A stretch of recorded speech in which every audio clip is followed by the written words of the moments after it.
Sa inyo kung may regalo ba kayong natanggap na tingin nyo po is pinaka-the best. Yung regalo na hindi mo papantayan ng kahit kanino, kahit sino man. Amen? Meron po ba? So, lahat tayo nakakatanggap ng regalo. May regalo to. Nakakatanggap tayo tuwing Pasko, nakakatanggap tayo tuwing may birthday natin, di ba? So, ano ba yung regalo na pinaka-the best? So, ayun, ang regalo na gusto nyo po bang matanggap yung regalo ng Diyos para sa inyo. Amen? So, ano ba yung regalo na sinasabi ng Diyos? So, before tayo mag-start, bakit nga po ba kailangan nating maligtas? Bakit natin kailangan ma-receive yung regalo na yun ng Diyos? Di ba? Kasi sabi sa Romans 6:23, sapagkat, So ayun, sabi doon, sapagkat ang lahat ay nagkasala at hindi naging karapat-dapat sa paningin ng Diyos. So Romans 3:23 yun. So grabe yung pagkakasabi doon, no? Na lahat ay nagkasala. So lahat, ibig sabihin lahat po tayong mga tao, lahat po tayong nandito sa mundong ibabaw. So bakit pa tayo naging makasalanan? So go back tayo dun sa kay Eva at Adan. Sino nakakilala kay Eva at Adan? Ayan, so doon nag-start yung kasalanan na namana natin. So, nakalagay dito, lahat tayo nagkasala. Ibig sabihin, before pa tayo ipanganak, makasalanan na tayo. Di ba? So, grabe, no? Di pa ako pinapanganak, pero makasalanan na ako. Oh, di ba? So, ganun yung minana natin na hindi nakakalugod sa Diyos. Kasi, gaya nga nun, yung sa Eva at Adan, doon nag-start yung pagiging makasalanan nating mga tao.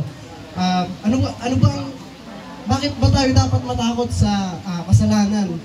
Kasi, ayun, sabi sa Romans 6:23, ang kabayaran ng kasalanan, sabi doon, sapagkat ang kabayaran ng kasalanan ay kamatayan. Di ba? Hindi kamatayan physical, kasi mamamatay tayo dito sa mundo, mamamatay tayo, and after nun, dalawa yung choices natin eh. Langit at lupa. Ay, langit at impyerno. Ayan. So, pag namatay tayo, ibig sabihin, di ba sabi doon, sapagkat ang kabayaran ng kasalanan ay kamatayan. So, paano tayo maliligtas? Di ba? So, paano tayo magkakaroon ng kaligtasan? Kung una pa lang, makasalanan na tayo.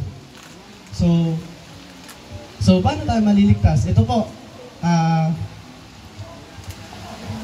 sabi sa 1:14:6. So, sabi doon, sumagot si Jesus, ako ang daan, ang katotohanan at ang buhay. Walang makakarating sa Ama kundi sa pamamagitan ko. So, ano po sabi doon? Si Jesus. Si Jesus po ang daan, si Jesus ang katotohanan at ang buhay. Sino po? Si Jesus. Si Jesus Christ daw yung daan para maligtas tayo. So, ibig sabihin, kay Jesus tayo dapat umasa, kay Jesus dapat tayo, hindi sa kahit sinong tao, hindi sa kahit sinong kilala natin, hindi sa kahit sinong mga pastor, hindi sa kahit sinong mga simbahan o kung ano man, kundi kay Jesus. Kasi si Jesus yung maglilid sa atin sa kaligtasan. So ano ba yung kaligtasan? Yung kaligtasan na sinasabi dito is yung hindi tayo mapupunta sa impyerno. So ano ba yung nasa impyerno? So habang buhay po tayo doon, habang buhay tayong pinaparusahan, habang buhay tayong nakakaramdam ng mga yung sakit, yung hinagpis, so doon natin mararamdaman, di ba, nakakaramdam tayo ng init ngayon. So, kung titingnan natin 1,000 times yung init doon, kasi pag sinabing impyerno, lumalagablab na apoy yun eh. Tapos habang buhay pa yun, di ba? So, ito yung ino-offer ng Lord sa atin, yung kaligtasan. Sabi nga doon, di ba, si Jesus Christ is the only way. Si Jesus ang daan. Si Jesus ang katotohanan at si Jesus ang buhay.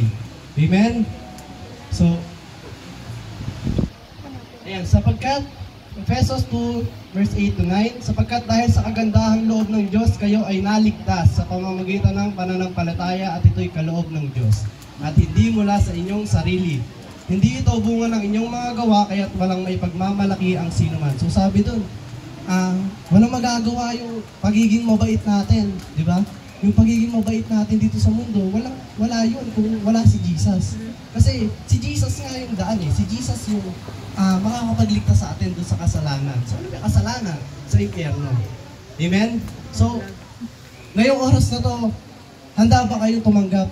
Handa nyo ba tanggapin yung regalo ng Diyos sa atin na ililigtas niya tayo mula doon sa impyerno? Di ba?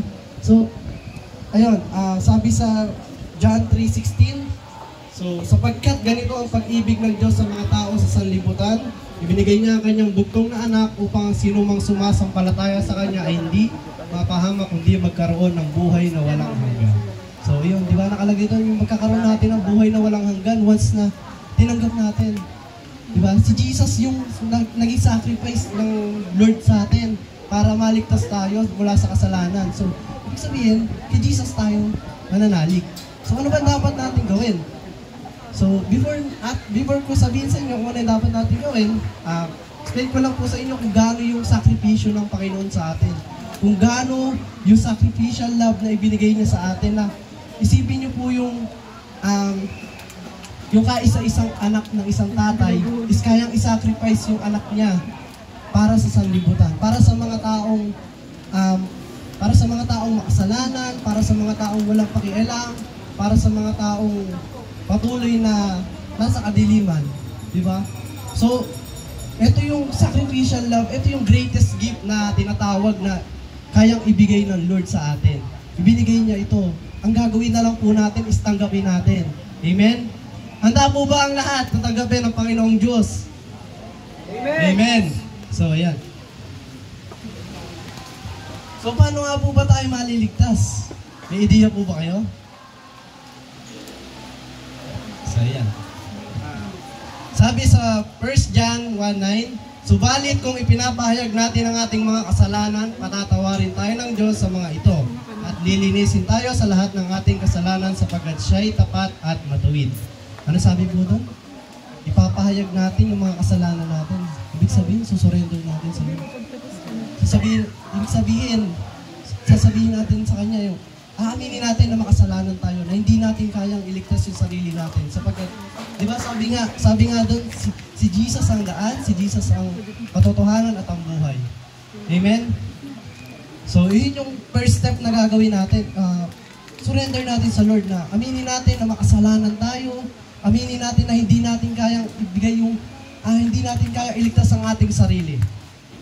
And yung pangalawa is Romans 10 verse 9 to 10 na kung ipapahayag mo na si Jesus ay Panginoon at sasampalataya ka ng buong puso na muli siyang binuhay ng Diyos, maliligtas ka. So, andun na yung word. Di ba? Sasabihin na nasasampalataya ka ng buong puso. Ibig sabihin,